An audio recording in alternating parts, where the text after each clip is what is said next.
So हामीले यहाँ के गर्यो भने पछाडि बेटा यो फिगर बनाउनु पर्यो। यस, यो फिगर बनाउनु पर्यो।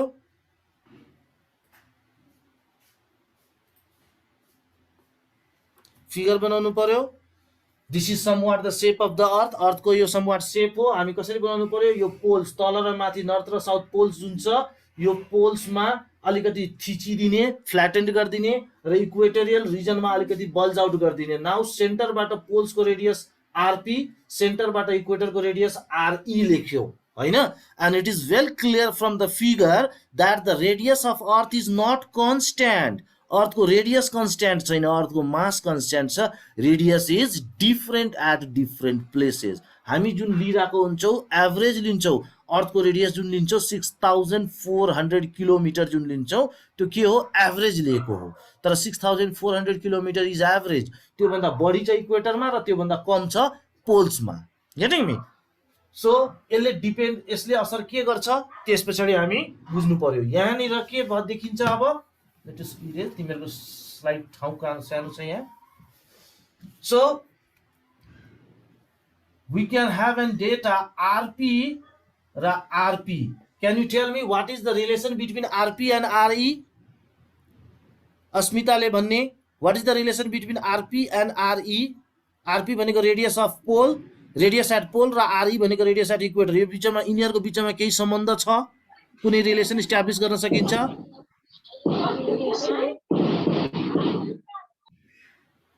Rabin, can we establish any relation between the two, RP and RE? No, sir. There is a relation, that is, they are not equal, but one thing is confirmed, that is RP is smaller than RE. यो सम्बन्ध छ कि छैन? This is the relation between them. Yes, RP is less than भने जस्तै हो, less than RE or smaller than RE. So we can write this in language.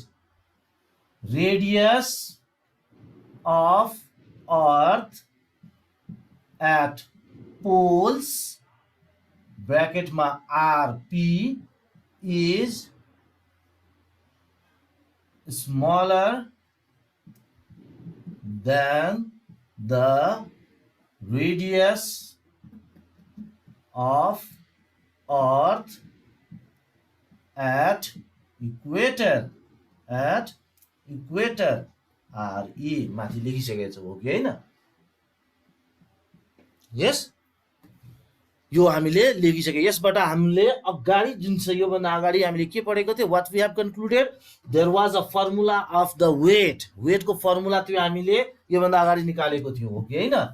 त्यसबाट the formula of the weight on the basis of Newton's law of gravitation के थियो, W equals to capital G capital M small m upon R square। ये formula थियो जहाँ letters को meaning as usual छ। G universal gravitational constant, capital M mass of this planet that is earth here।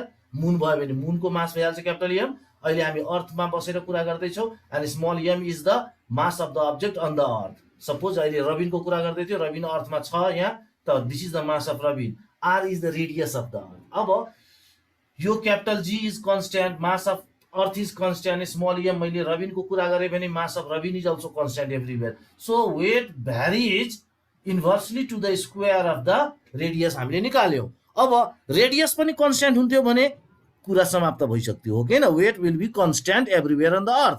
अब radius is not constant on the earth everywhere हो कि न? So the weight of the object will vary from poles to equator.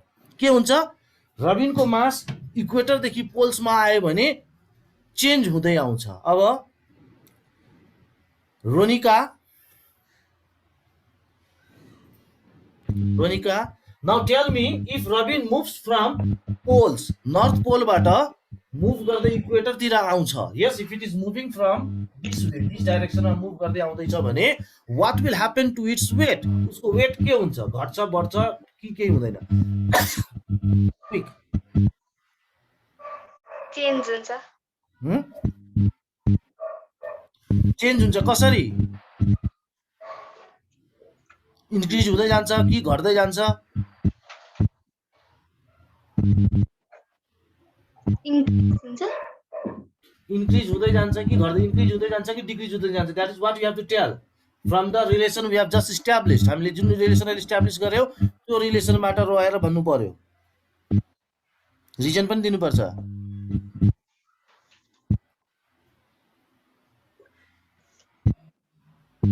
Quick time सकिन लागिसक्यो यसबाट यसलाई आज म यतिमै एन्ड गर्छु यसलाई ओके साउन्ड बन्द गर यहाँबाट क्लियर छ हेर weight is indirectly proportional to radius रेडियससँग इन्डाइरेक्टली प्रोपोर्सनल यसको मिनिङ के भयो भने वेट र रेडियस अफ अर्थको सम्बन्ध इन्डाइरेक्ट छ रेडियस बढ्यो भने वेट घट्छ रेडियस बढ्यो भने वेट घट्छ यसको मिनिङ त्यो हो इन्डाइरेक्ट रिलेसनको मतलब के हुन्छ भने if one side increases other side will decrease if one side decreases other side will increase अब पोल्सबाट इक्वेटरतिर रबिन आउँदैछ भन्नुको मतलब पोल्समा इक्वेटर रेडियस कम छ इक्वेटरमा रेडियस बढी छ हो कि होइन भन्नुको मतलब रेडियस बढ्दै जान्छ जब रबिन पोल्सबाट इक्वेटरतिर आउँछ त्यतिखेर के हुन्छ अर्थको रेडियस बढ्दै बढ्दै गइरहेको हुन्छ त रेडियस बढ्दै गयो भनेपछि उसको वेट के हुन्छ घट्दै घट्दै जान्छ गेटिङ मी सो फाइनली हामी लेख्छौँ so the weight of an object will be maximum at poles and minimum at equator yes reason के because यही लेखिदिन्छु W प्रोपोर्सनल 1/r स्क्वायर रेडियससँग इन्भर्स रिलेसन छ